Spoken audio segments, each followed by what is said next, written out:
ഉത്സാഹത്തോടെ ദൈവസന്നിധാനത്തിൽ കാലാവസ്ഥയുടെ പ്രതികൂലങ്ങളുണ്ടായിട്ടും താല്പര്യപ്പെട്ട് വന്ന നിങ്ങളെല്ലാവരെയും ഓർത്ത് ദൈവത്തിന് മഹത്വം കരയേറ്റുന്നു. രാത്രിയിൽ തുടർന്ന് ദൈവവചനം നമുക്ക് ഒരുമിച്ച് ധ്യാനിക്കാം. റോമാലേഖനം 3-ാം അധ്യായം അതിൻ്റെ 27 മുതൽ 31 വരെയുള്ള വാക്യങ്ങൾ നമുക്ക് തുടർന്ന് വായിക്കാം.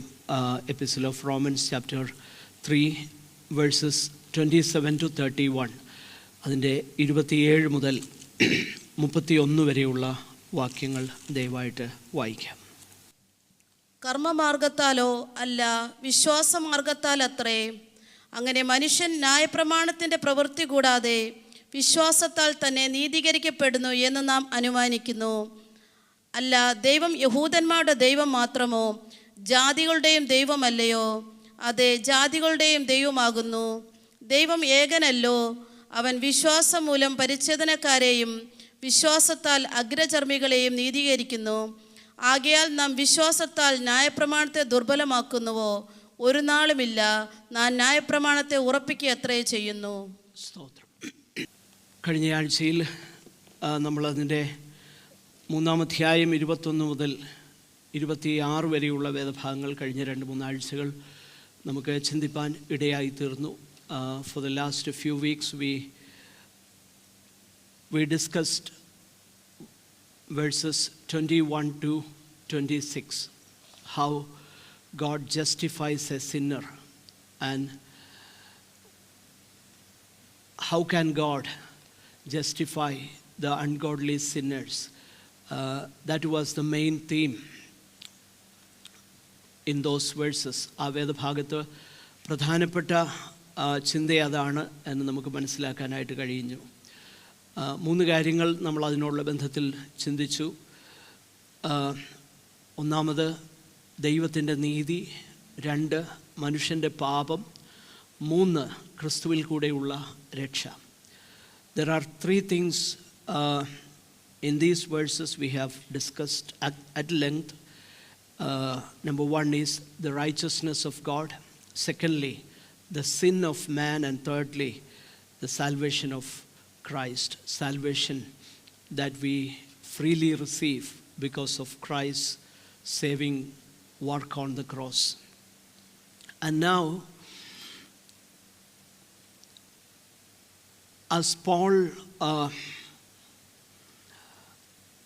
discusses justification by faith, വിശ്വാസത്താൽ ഉള്ളതാകുന്ന ആ നീതീകരണത്തെക്കുറിച്ച് പോൾ പറയുമ്പോൾ, in these verses 27 to 31, Paul turns to his one of his favorite devices when he writes. One of the devices by which he conveys the truth is asking possible questions and answering them from the word. Or being a Jew and he has such a wonderful background of Judaism. He knows when he speaks about God freely justifying a sinner by faith, he knows well what are the questions that would form in a typical Jewish person. He knows that himself, and therefore he raises that questions and answers that from the word. പൗലോസിന് ആ വിഷയം താൻ യഹൂദ പശ്ചാത്തലത്തിൽ നിന്ന് വന്ന വ്യക്തിയായതുകൊണ്ട് തന്നെ കൃപയാൽ പ്രവൃത്തികൾ കൂടാതെ ന്യായപ്രമാണത്തിൻ്റെ യാതൊരു പ്രവൃത്തിയുമില്ലാതെ ദൈവം കൃപയാൽ ഫ്രീലി ഒരു പാപിയെ നീതീകരിക്കുന്നു എന്ന് പറയുമ്പോൾ, യഹൂദനാകുന്ന ഒരു വ്യക്തിയുടെ ഹൃദയത്തിൽ ഉണ്ടാകുവാൻ സാധ്യതയുള്ള ആ ചോദ്യങ്ങളെ തനിക്ക് തന്നെ അറിയാം. ആ ചോദ്യങ്ങളെ ഉന്നയിച്ചിട്ട് അതിനുത്തരം നൽകുന്നതിലൂടെ താൻ പറയാൻ ഉദ്ദേശിക്കുന്ന കാര്യങ്ങൾ വ്യക്തമാക്കുകയാണ് ഈ വേദഭാഗത്ത്. So Paul raises few questions and he himself answers that. In fact, all these questions are rhetoric which means it is in the question itself, the answer is to be found. It is understood. That's the way Paul presents his argument here in this passage. Now, if the source of justification is God, we have seen it is God who justifies. It is God's initiative. It is God's work. It is God doing everything for us. We have seen it. ദൈവം തന്നെയാണ് സകലവും ചെയ്യുന്നത്. ദൈവത്തിൻ്റെ ഇനിഷ്യേറ്റീവാണ്. ദൈവം പ്രവർത്തിച്ചില്ല എങ്കിൽ യാതൊന്നും സാധ്യമല്ല എന്നുള്ള കാര്യം പൗലോസ് വളരെ വ്യക്തമാക്കി. കൃപയാൽ വിശ്വാസത്താലുള്ള നീതീകരണത്തെക്കുറിച്ച് പറയുമ്പോൾ ആ കാര്യം പൗലോസ് വളരെ വ്യക്തമാക്കി. So if the source of justification is God, and if the ground of justification is the cross of Christ, ദൈവം പാപികളെ വിശ്വാസത്താൽ നീതീകരിക്കുന്നതിൻ്റെ അടിസ്ഥാനമെന്നുള്ളത് ക്രിസ്തുവിൻ്റെ ക്രൂശാണെങ്കിൽ, and the means of justification is faith, അതിന് ദൈവം ഉപയോഗിക്കുന്ന മാധ്യമമെന്നുള്ളത് വിശ്വാസമാണെങ്കിൽ, look at his argument. God initiates. It is God's righteousness. Man is unworthy. And the Bible says, freely God justifies the wicked. If God does that, Paul says, only on the ground of the cross of Christ can God justify a wicked sinner. If God is everything, if God does everything, Paul says, there is no possibility of boasting on the part of human beings when it comes to salvation. There is no boasting. ഈ വാക്യങ്ങളിൽ നമുക്ക് പ്രധാനമായിട്ട് കാണാൻ കഴിയുന്ന വിഷയം, the main theme of these verses is this, that faith excludes every boasting. വിശ്വാസമെന്നുള്ളത് എല്ലാ നിലകളിലുമുള്ള പ്രശംസയെ എന്ന് വെച്ചാൽ സ്വയപ്രശംസയെ അതിനെ ഒഴിവാക്കുന്നു എന്നുള്ള വിഷയമാണ് പൗലോസ് ഇവിടെ പറയുന്നത്. ഓക്കെ, നമ്മൾ ആ വേദഭാഗം ഒന്നാമതായിട്ട് പോള് പറയുന്ന വിഷയം ഒന്ന് ശ്രദ്ധിക്കാം. Verse 27, then what becomes of our boasting? So, boasting is the language of our fallen self-centeredness. ഈ വ്യർത്ഥ പ്രശംസ എന്നുള്ളത് അല്ലെങ്കിൽ സ്വയപ്രശംസ എന്നുള്ളത് നമ്മുടെ വീണുപോയതാകുന്ന ആ സ്വാർത്ഥ സ്വഭാവത്തിൻ്റെ ഒരു ഭാഷയാണ്. But in those who have been justified by faith, boasting is altogether excluded. എന്നാൽ വിശ്വാസത്താൽ നീതീകരിക്കപ്പെട്ടവരിൽ അങ്ങനെയുള്ളതാകുന്ന ആത്മപ്രശംസ സമ്പൂർണമായിട്ടും ഒഴിവാക്കപ്പെട്ടിരിക്കുന്നു.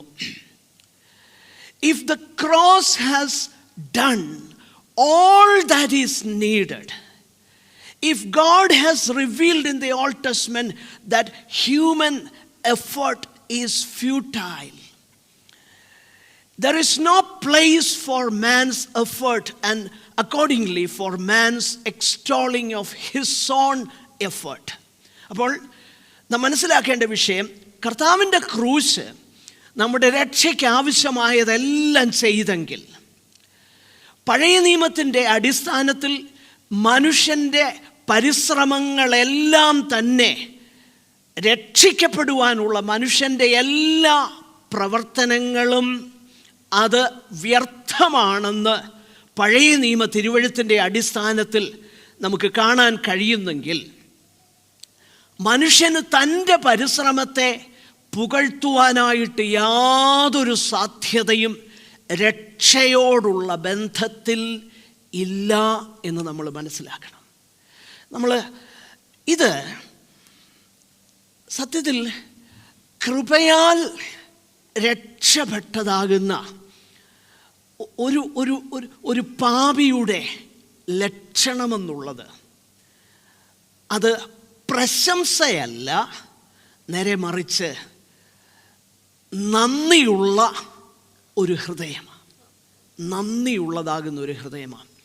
See, for any sinner who is saved by grace, boasting is impossible for him, whereas he will be forever remain in gratitude for the salvation which he has freely received. അപ്പോൾ ഈ ഒരു കാര്യമാണ് പൗലോസ് പറയുന്നത്. as far as a Jew is concerned, it is a matter of pride that he received God's law. 27-ാമത്തെ വാക്യത്തിൽ നമ്മളിങ്ങനെ വായിക്കുന്നു, ആകയാൽ പ്രശംസ എവിടെ? അത് പോയി. പൗലോസിൻ്റെ അടുത്ത ചോദ്യം, ഏത് മാർഗത്താൽ? കർമ്മമാർഗത്താലോ? Then what becomes of our boasting? It is excluded. By what kind of law? By a law of works? No, but by the law of faith. അപ്പോൾ ഒരു യഹൂദനെ സംബന്ധിച്ചിടത്തോളം ന്യായപ്രമാണം എന്ന് പറയുന്നത് അവൻ്റെ ഒരു priced പൊസഷനാണ്. As far as a Jew is concerned, the law of God is his prized possession. And it is but natural for a Jew, if he tries his best to keep the commandments of the law, he will be so proud. He will be so proud. That is a natural thing, because he puts his effort to keep the law of God. And if I put all my effort to keeping the laws of God, if I excel more than somebody else, I will look down on that person. I'll be proud myself. ദൈവത്തിൻ്റെ സന്നിധാനത്തിൽ ഞാൻ ന്യായപ്രമാണത്തിൻ്റെ ആ കൽപ്പനകളെ ഞാൻ അനുഷ്ഠിപ്പാനായിട്ട് താല്പര്യപ്പെടുമ്പോൾ, അങ്ങനെ ചെയ്യുമ്പോൾ, എല്ലാം എനിക്ക് keep ചെയ്യാൻ പറ്റത്തില്ലെങ്കിൽ പോലും ഞാൻ എത്രത്തോളം ന്യായപ്രമാണത്തിൻ്റെ പ്രവൃത്തികളെ അതിനെ ആ പ്രവൃത്തി ചെയ്യാനായിട്ടും കഴിയുന്നിടത്തോളം ആ കോളം എല്ലാം ടിക്ക് ചെയ്യാൻ ആഗ്രഹിക്കുമ്പോൾ, അതില്ലാതെ വരുന്നവരുമായിട്ട് ഞാൻ കമ്പയർ ചെയ്യുമ്പോൾ ഞാൻ വളരെ പ്രൗഡാകും. ഇത് മനുഷ്യൻ്റെ ഒരു ടെൻഡൻസിയാണ്. ഇത് യഹൂദൻ്റെ മാത്രമല്ല, മനുഷ്യൻ്റെ എല്ലാവരുടെയും ടെൻഡൻസിയാണ്. അതായത് മറ്റുള്ളവരെക്കാളും ഞാൻ ചില കാര്യങ്ങളിൽ, ചില അനുഷ്ഠാനങ്ങളിൽ, എൻ്റെ ചില പ്രവൃത്തികളിൽ ഞാൻ മറ്റുള്ളവരെക്കാളും ബെറ്ററാണ് എന്ന് ഞാൻ ചിന്തിക്കുമ്പോൾ ന്യായമായിട്ടും എനിക്ക് പ്രശംസിക്കാനായിട്ടുണ്ട്. ഞാൻ പ്രൗഡാകും. See, when I compare myself with others, and when I see I am all right on certain areas, I feel proud, because that is part and parcel of my fallen nature. I boast in my efforts, my own godliness, my own even prayer life, my own studying of God's word. There are many other things which make me proud and boastful. But Paul says, when you come to realize it is absolutely God's grace mercy, God initiating that, God doing all that. And every good inclination to godliness is not your own making. Rather, it comes from God. When you realize that, that excludes every kind of boasting. ആ ഒരു റിയലൈസേഷനിലേക്ക് നാം വരുമ്പോൾ നിശ്ചയമായിട്ടും എല്ലാ നിലകളിലുമുള്ളതാകുന്ന ആ പ്രശംസ, കാരണം അത് പോൾ പറയുന്ന ഒരു കാര്യം, ആകയാൽ പ്രശംസ എവിടെ? അത് പോയി ഏത് മാർഗത്താൽ? കർമ്മമാർഗത്താലോ അല്ല, വിശ്വാസമാർഗത്താലത്രേ. അപ്പോൾ വിശ്വാസം എന്നതാണ് അതിൻ്റെ ആധാരമെങ്കിൽ അവിടെ ബോസ്റ്റിംഗ് ഇല്ല, അവിടെ പ്രശംസയില്ല. കാരണം സ്വന്തം നേട്ടം കൊണ്ട് ഞാൻ നേടി എന്ന് പറയാനുള്ളതാകുന്ന ഒരു ഗ്രൗണ്ടും അവിടെയില്ല. അത് മുഴുവൻ രക്ഷ ദൈവത്തിൻ്റെ ആ ദാനമാണ് എന്ന് ഞാൻ മനസ്സിലാക്കുമ്പോഴേ. അതുകൊണ്ടാണ് that is why we know that very famous beautiful hymn. It was written by Isaac Watts. When I survey the wondrous cross on which the Prince of Glory died, my richest gain I count but loss, and pour contempt on all my pride. Only when you survey the wondrous cross, he says, I pour contempt on all my pride. മലയാളത്തിലെ ആ പാട്ടുണ്ടല്ലോ, മഹത്വപ്രഭു മരിച്ച ആശ്ചര്യ ക്രൂശിൽ നോക്കി ഞാൻ. അത് നോക്കുമ്പോഴാ ഈ മലയാളത്തിൽ ഈ ലോകാഡംബരങ്ങൾ നഷ്ടം നിന്ദ്യം എണ്ണുന്നേൻ. അടുത്തതിൽ പ്രശംസ ഒന്ന് മാത്രമേ, ക്രിസ്തുയേശുവിൻ മൃത്യു തന്നെ, ചിറ്റിമ്പ കാര്യം സർവവും തൻ രക്തത്തിനായി വിടുന്നേൻ. Forbid it, Lord, that I should boast, save in the death of Christ my God. All the vain things that charm me most, I sacrifice them to his blood. So when you see the cross, Paul says, when you know God has done it all, there is no boasting. അതാ Paul ഇവിടെ പറയുന്നത്. നമ്മുടെ നീതീകരണത്തെക്കുറിച്ച് പറയും. ആകയാൽ പ്രശംസ എവിടെ? അത് പോയി ഏത് മാർഗത്താൽ? പ്രവർത്തിച്ചതുകൊണ്ടാണോ? അല്ല, വിശ്വാസത്താൽ. 28 വാക്യത്തിലേക്ക് അതിനുമുമ്പേ ഒന്ന് രണ്ട് വാക്യങ്ങളിലൂടെ ഞാനൊന്ന് പെട്ടെന്ന് പറഞ്ഞ് മുൻപോട്ട് പോകാനായിട്ട് താല്പര്യപ്പെടുകയാണ്. So not only here, in all eternity, the characteristic of a born again child of God is not boasting, rather praising. It is not boasting, it is praising. For example, even in eternity, it is not boasting, rather we will be praising God. Revelation chapter 7 verses 9 and 10. വെളിപ്പാട് പുസ്തകം 7-ാം അധ്യായം 9-10 വാക്യങ്ങൾ നമ്മൾ ശ്രദ്ധിച്ച് നോക്കിക്കഴിഞ്ഞാൽ, ഇതിന്റെ ശേഷം സകല ജാതികളിലും ഗോത്രങ്ങളിലും വംശങ്ങളിലും ഭാഷകളിലും നിന്നുള്ളതായി ആർക്കും എണ്ണിക്കൂടാത്തൊരു മഹാപുരുഷാരം വെള്ള നിലയങ്കി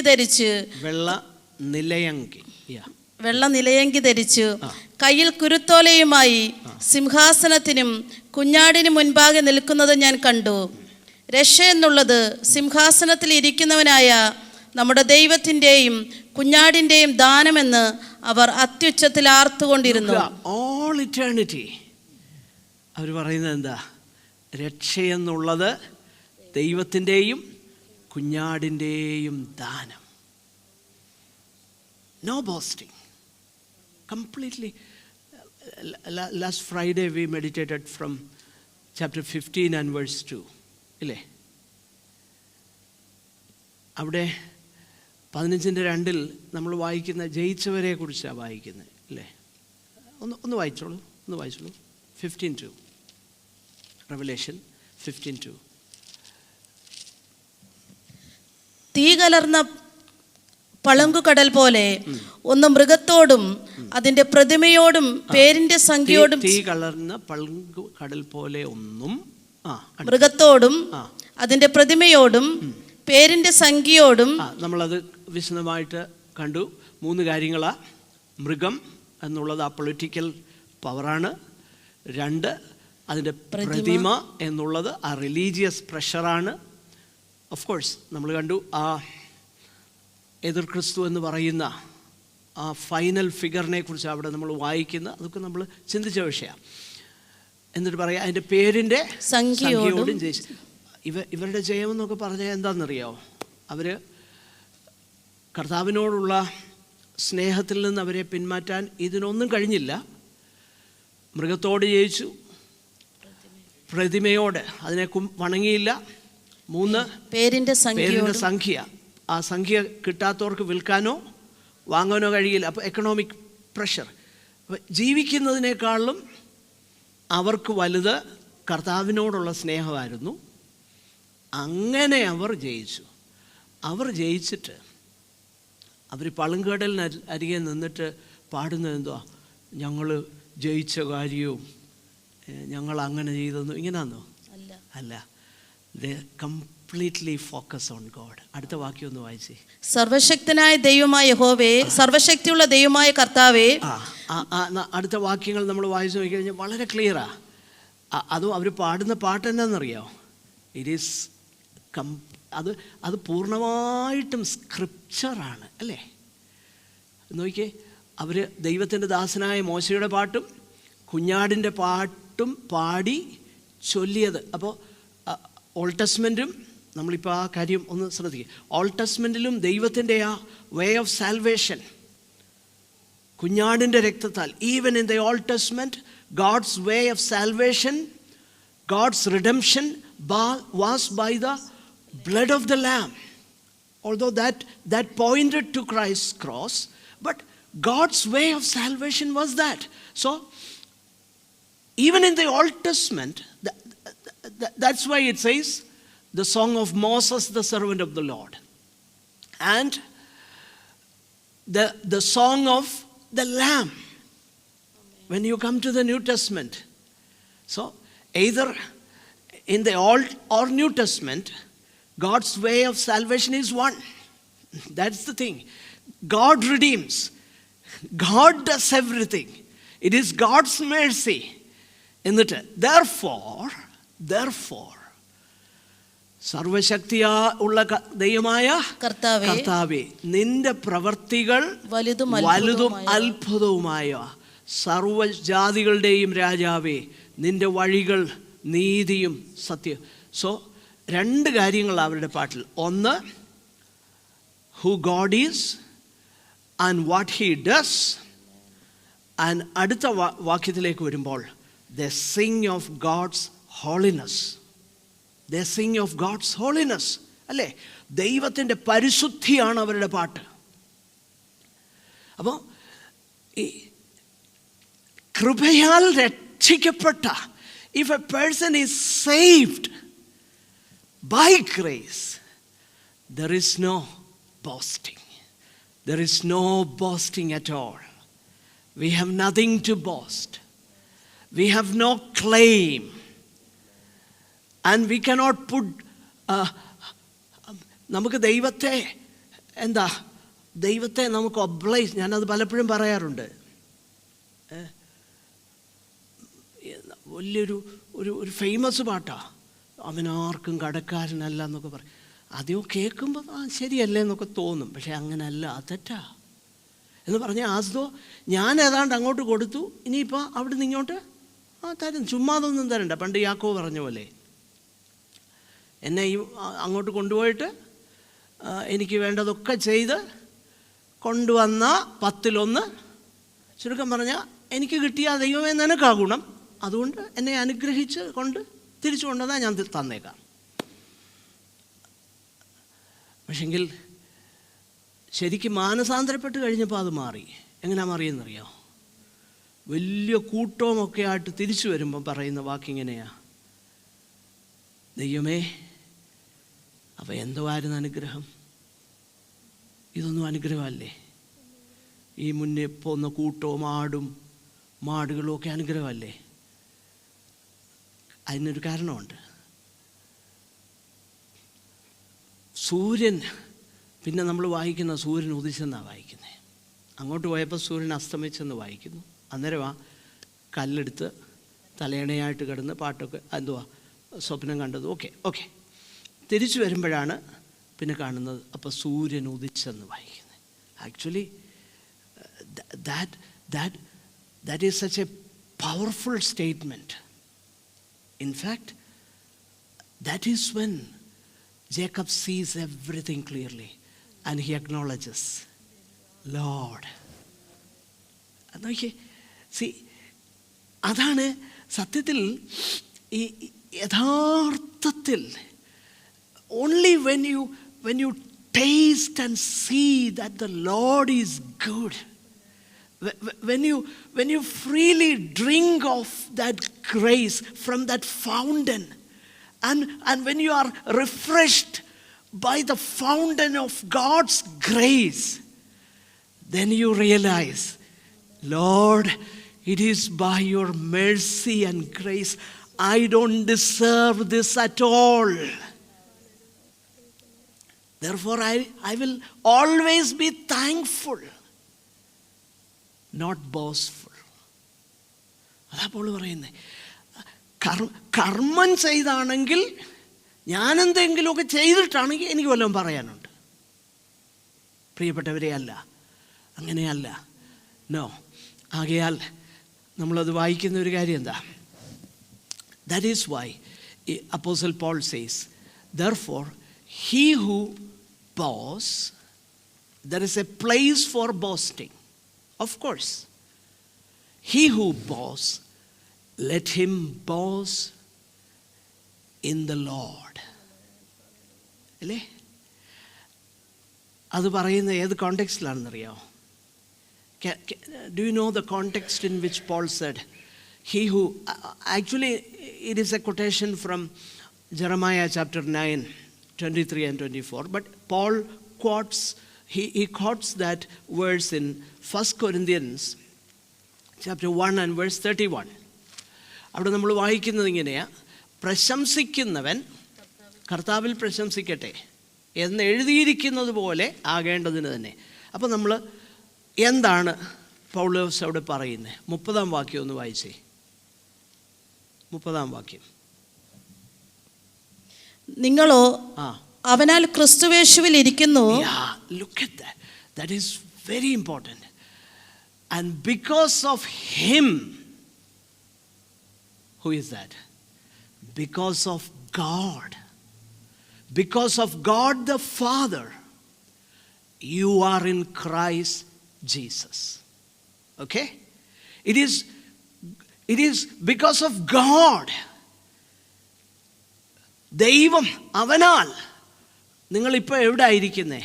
ക്രിസ്തുവേശു. You are in Christ Jesus. And Christ Jesus became to us wisdom from God.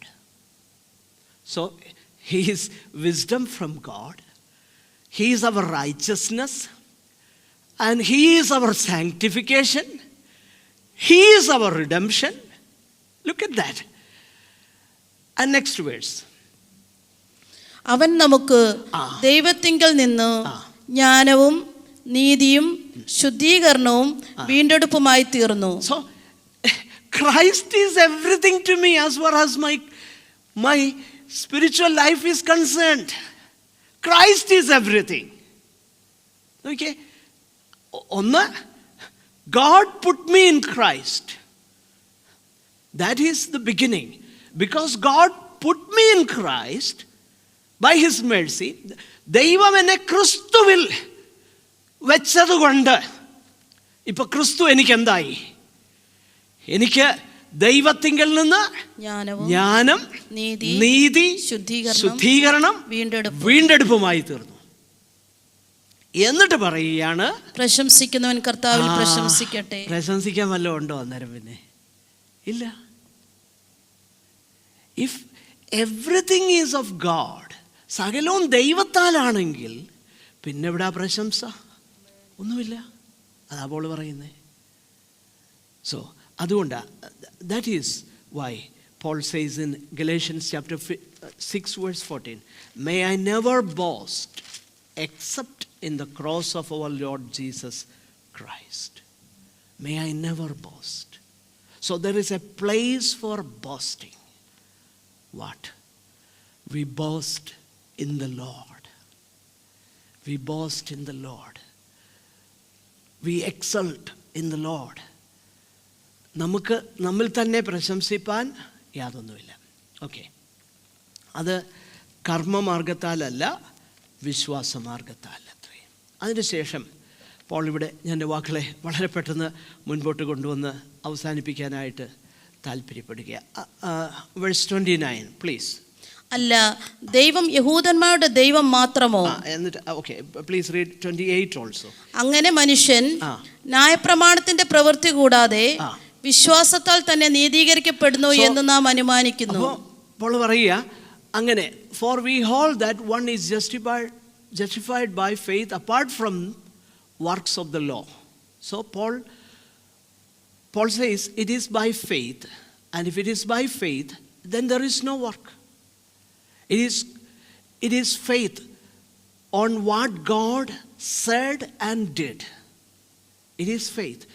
I try, and in fact he goes on to explain and illustrates this truth in the 4th chapter from the life of Abraham.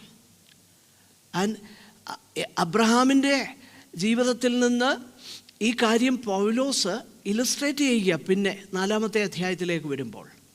അപ്പോൾ old ടെസ്റ്റ്മെൻറ്റിൽ ദൈവം എന്താണ് ചെയ്തത് എന്നുള്ള കാര്യമാണ് 4-ാമത്തെ അധ്യായത്തിൽ പൗലോസ് പറയുന്നത്. അപ്പോൾ ഇവിടെ പറയുന്ന ഒരു കാര്യം, ഈ ന്യായപ്രമാണം കയ്യിലുള്ള യഹൂദനെ സംബന്ധിച്ചിടത്തോളം ആ ന്യായപ്രമാണം അവന് കിട്ടി എന്ന ഒറ്റ കാര്യം തന്നെ അവൻ പലപ്പോഴും അവന് മറ്റു ജാതികളിൽ നിന്നും വിശേഷതയുള്ളവനാണെന്നുള്ളതാകുന്ന അഹങ്കാരവും ആ പ്രശംസയും ഈ യഹൂദനിലുണ്ട്.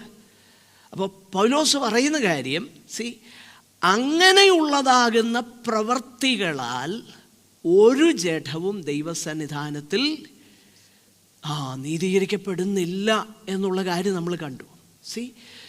സോ അങ്ങനെ therefore in verse 28 he says, since nobody can be justified by observing the law, Paul says we hold that one is justified by faith apart from works of law. ന്യായപ്രമാണത്തിൻ്റെ പ്രവൃത്തി.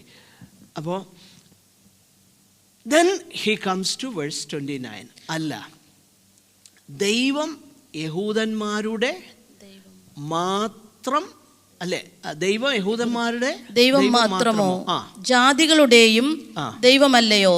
ഓക്കെ, അതെ, ജാതികളുടെയും ദൈവമാകുന്നു. Okay, now so യഹൂദനെ നീതീകരിക്കുന്നതും ജാതിയെ നീതീകരിക്കുന്നതും നമ്മൾ പറഞ്ഞു പുതിയ നിയമത്തിലേക്ക് വരുമ്പോൾ കൃപയാൽ വിശ്വാസത്താൽ. ഓക്കെ, ജാതികളെ ദൈവം നീതീകരിക്കുന്നു. പോൾ ചോദിക്കുക, യഹൂദൻ്റെ ദൈവം തന്നെയല്ലേ ജാതികളുടെ ദൈവം? രണ്ട് ദൈവം അല്ലല്ലോ. അപ്പം രണ്ട് ദൈവം അല്ലെങ്കിൽ ദൈവത്തിന് ഒരു രക്ഷാമാർഗമേ ഉള്ളൂ. അതാ പോളിൻ്റെ ആർഗ്യുമെൻറ്റ്. എന്നിട്ട് പറയുക, ദൈവം or is God the God of Jews only? Is he not the God of Gentiles also? Yes. Paul's argument is this: if God justifies us sinners by faith, God justifies the Jews also by the same faith in him, because there aren't two gods, one for the Jews, one for the Gentiles. Rather, there is only one God. അതാണ് അടുത്ത വാക്യത്തിൽ പറയുന്നത്, അല്ലേ? ദൈവം ഏകനല്ലോ. ദൈവം ഏകനല്ലോ. So, in other words, when Paul says, or when he says there is only one God, his belief in monotheism, and he says God is not an exclusive property of one group of people. Since there is only one God, he is the God of all the earth. In fact, the Old Testament attests to the fact that God is the God of all the earth. അല്ലേ? അനേക വേദഭാഗങ്ങളുണ്ട്. In Genesis chapter 18 and verse 25, the last part, Abraham, he was talking to Yahweh. While he was talking and dialoguing with God, he says, the judge of all the earth. God is the judge of all the സർവഭൂമിക്കും ന്യായാധിപതിയായവൻ. സർവഭൂമിയുടെയും ന്യായാധിപതി. സങ്കീർത്തനം 96:1 ഒന്ന് വായിക്കാമോ? 90 Psalm.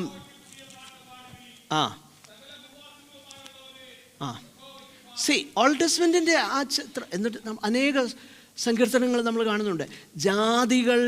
ജാതികൾ യഹോവയെ പ്രത്യേകിച്ച് അടുത്ത 100-ാം സങ്കീർത്തനത്തിലേക്കൊക്കെ വരുമ്പോൾ സകല ജാതികളും അവൻ്റെ നാമത്തെ പുകഴ്ത്തട്ടെ.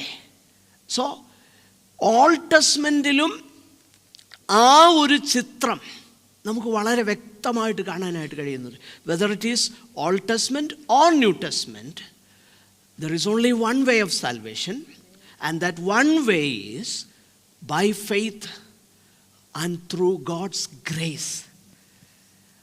And Paul explains that since there is only one God, God justified the Jewish people in the Old Testament by faith, and also when it comes to the New Testament time, he justifies everyone by faith. There is only one God. ആ ഒരു കാര്യം Paul പറയുക. ആകയാൽ ദൈവം ഏകനല്ലോ, അവൻ വിശ്വാസം മൂലം പരിച്ഛേദനക്കാരെയും വിശ്വാസത്താൽ അഗ്രചർമ്മികളെയും നീതീകരിക്കുന്നു. വേഴ്സ് 30 ഇല്ലേ? 30-ാമത്തെ വാക്യത്തിൽ താൻ പറയുന്നത് ഇങ്ങനെയാണ്: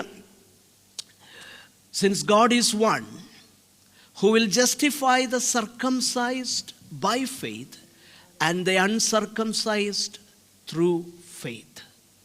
So, this is the implication of, as far as Paul is concerned, his belief in monotheism. ഏകദൈവ വിശ്വാസം എന്ന് പോൾ പറയുമ്പോൾ ഇവിടെ അതിൻ്റെ റിസൾട്ടായിട്ട് പോൾ പറയുന്ന ഒരു കാര്യം, ആ ഏകദൈവം ജാതികളുടെ ദൈവമാണ്, യഹൂദൻ്റെയും ദൈവമാണ്. രണ്ട് വഴിയില്ല, ഒരു വഴിയേ ഉള്ളൂ, കൃപയാൽ വിശ്വാസത്താൽ. എന്നിട്ട് ആ വാക്യം കൂടെ വായിച്ച് ഞാൻ അവസാനിപ്പിക്കുകയാണ്. അതുകൊണ്ട് യഹൂദനാണെന്നെങ്കിൽ, അതുകൊണ്ടാണ് എന്താ നമ്മളവിടെ വായിക്കുന്നത്, ദൈവം ഏകനല്ലോ, അവൻ വിശ്വാസം മൂലം So, for the Jews, God's only demand is faith. There is only one way, faith. And വിശ്വാസത്താൽ അഗ്രചർമ്മികളെ, ജാതികൾ, അവരെയും എന്ത് ചെയ്യുന്നു? നീതീകരിക്കുന്നു വിശ്വാസത്താൽ. There is only one way. And verse 31. ആകയാൽ നാം വിശ്വാസത്താൽ ന്യായപ്രമാണത്തെ ദുർബലമാക്കുന്നുവോ? ഒരു നാളുമില്ല, നാം ന്യായപ്രമാണത്തെ ഉറപ്പിക്കത്രേ ചെയ്യുന്നു. നോക്കുക, അപ്പോൾ പോളിൻ്റെ ആ കൺക്ലൂഷൻ ശ്രദ്ധിക്കണം. വിശ്വാസത്താൽ നാം ന്യായപ്രമാണത്തെ ദുർബലമാക്കുന്നുവോ? Do we then overthrow the law by this faith? By no means. On the contrary, we uphold the law. Why? because we have seen in verse 21, but now the righteousness of God has been manifested apart from the law, although the law and the prophets bear witness to it. അപ്പോൾ ന്യായപ്രമാണം കൂടാതെ ദൈവത്തിൻ്റെ നീതി വെളിപ്പെട്ടു വന്നിരിക്കുന്നു. എന്നാൽ ന്യായപ്രമാണവും പ്രവാചകന്മാരും അതിന് സാക്ഷ്യം പറയുന്നു. അപ്പോൾ അതേ കാര്യം പൗലോസ് ഇവിടെ എടുത്തു പറയുകയാണ്. വിശ്വാസത്താൽ കൃപയാൽ ഉള്ള നീതീകരണത്തെക്കുറിച്ച് താൻ പറയുമ്പോൾ ന്യായപ്രമാണത്തെ ദുർബലമാക്കിയല്ല എന്ന് പറഞ്ഞാൽ ന്യായപ്രമാണത്തിനെതിരായിട്ട് പറയുകയല്ല. ന്യായപ്രമാണം സാക്ഷ്യപ്പെടുത്തിയിരിക്കുന്ന കാര്യം യേശുക്രിസ്തുവിലൂടെയുള്ള വിശ്വാസത്തെ അതിൽ കൂടെ ഒരു മനുഷ്യൻ നീതീകരിക്കുന്നതിനെക്കുറിച്ച് പറയുമ്പോൾ ആ ന്യായപ്രമാണത്തെ സത്യത്തിൽ ഉറപ്പിക്കുകയാണ്. കാരണം ആ ന്യായപ്രമാണം പറഞ്ഞതാണ് ക്രിസ്തുവിലൂടെ നിവൃത്തിയാകുന്നത്. So this is Paul's argument here. ഞാൻ എൻ്റെ വാക്കുകളെ അവസാനിപ്പിക്കാനായിട്ട് താല്പര്യപ്പെടുകയാണ്. അടുത്ത ആഴ്ചയിൽ see when Paul says this, that there is no difference, Jews are justified by faith in Christ and also the Gentiles, and therefore nobody, absolutely nobody, can have any boasting when it comes to God's salvation. We have no boasting at all. It is always gratitude. And then Paul says, when we conclude thus, we do not contradict the law. Rather, we uphold and we establish the law, because the law and the prophets testify to this. ആകയാൽ നമ്മൾ ന്യായപ്രമാണത്തെ ദുർബലമാക്കുന്നില്ല. പിന്നീട് later on Paul says that, how that law is fulfilled in us. How the requirements, how the righteous requirements of the law is fulfilled in a Christian. Paul explains that in chapter 8. 8-ാമത്തെ അധ്യായത്തിലേക്ക് കടന്നു വരുമ്പോൾ ഈ ന്യായപ്രമാണത്തിൻ്റെ requirements എന്താ? 8-ാം അധ്യായം അതിൻ്റെ 2-ാമത്തെ വാക്യത്തിൽ 3-4 ജഡത്തെയല്ല, 4-ാമത്തെ വാക്യം, ജഡത്തെയല്ല ആത്മാവിനെ അത്ര അനുസരിച്ച് നടക്കുന്ന നമ്മിൽ ന്യായപ്രമാണത്തിൻ്റെ നീതി നിവൃത്തിയാകേണ്ടതിന് തന്നെ. അപ്പോൾ ന്യായപ്രമാണം ഇല്ലാതെയാകുകയല്ല, നേരെ മറിച്ച് ന്യായപ്രമാണത്തിൻ്റെ നിവൃത്തി. The law is always there. How do we keep the law? Paul says it is only by God, the Holy Spirit.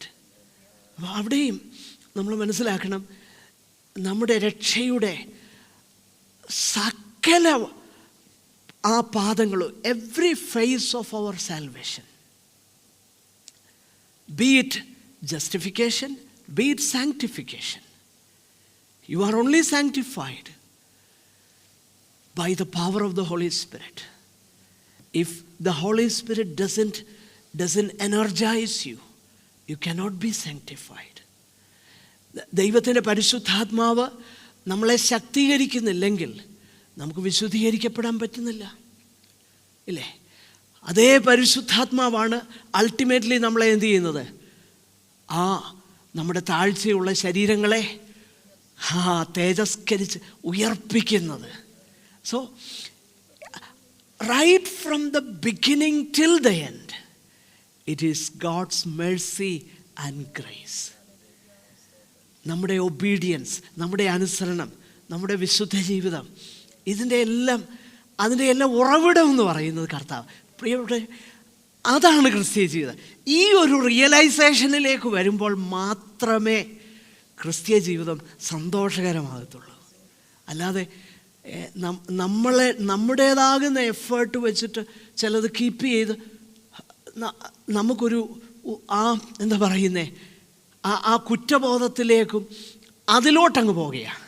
എന്നാൽ സന്തോഷകരമാകുന്ന ക്രിസ്തീയ ജീവിതം എങ്ങനെയാണെന്നറിയാമോ? ആത്മാവിനെ അനുസരിച്ച് നടക്കുന്നു എങ്കിൽ നമ്മൾ എന്ത് ചെയ്യുകയില്ല, ജഡത്തിൻ്റെ ഇഷ്ടം നിവർത്തിക്കുകയില്ല. ആത്മാവിനെ, അപ്പോൾ പരിശുദ്ധാത്മാവാണ് അത് നമ്മിൽ ചെയ്യുന്നത്.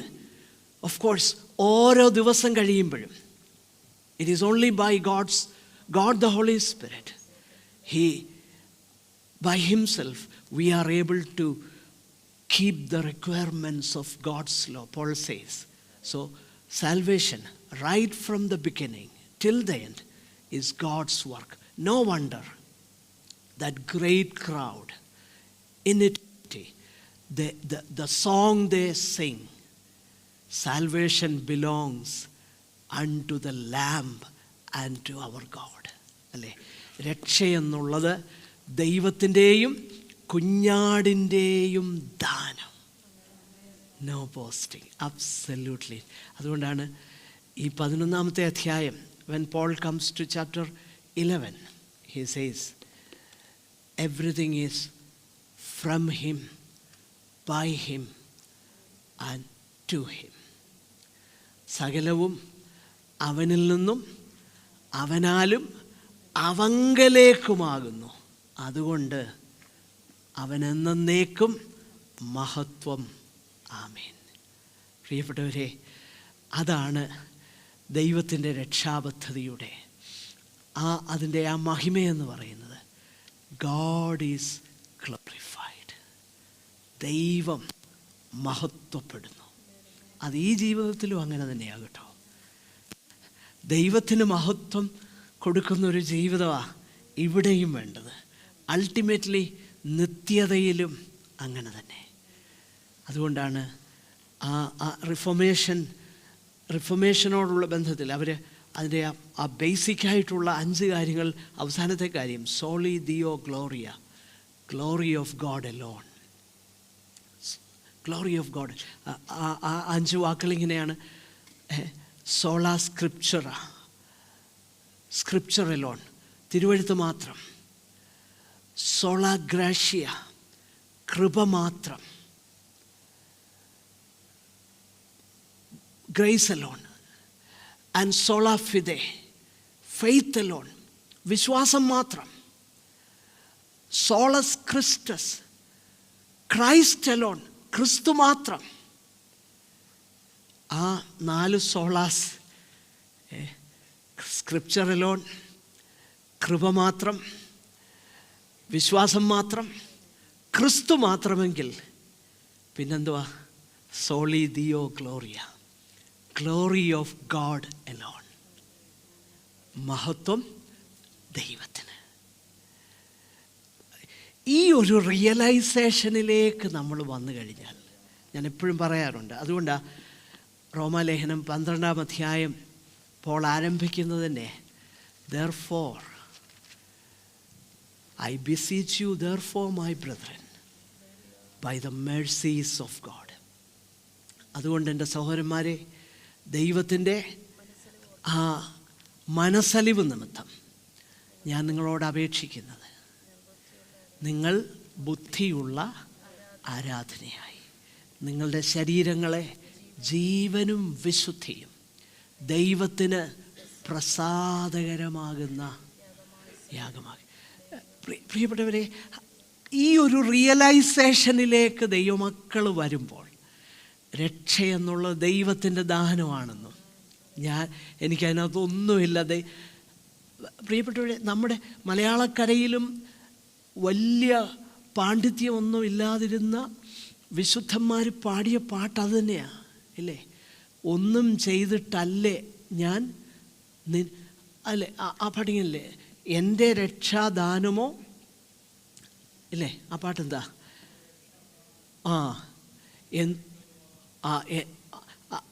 അത് ഒന്നും ചെയ്തിട്ടല്ലേ ഞാൻ നിന്നുടെ കൃപ, അല്ലേ? ഒന്നും ചെയ്തിട്ടല്ലേ ഞാൻ നിന്നുടെ കൃപ.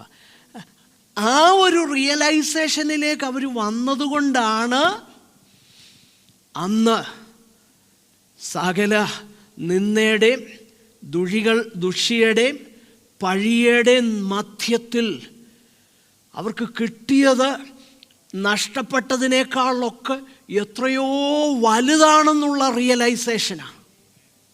C, that was the realisation. ആ റിയലൈസേഷനാണ്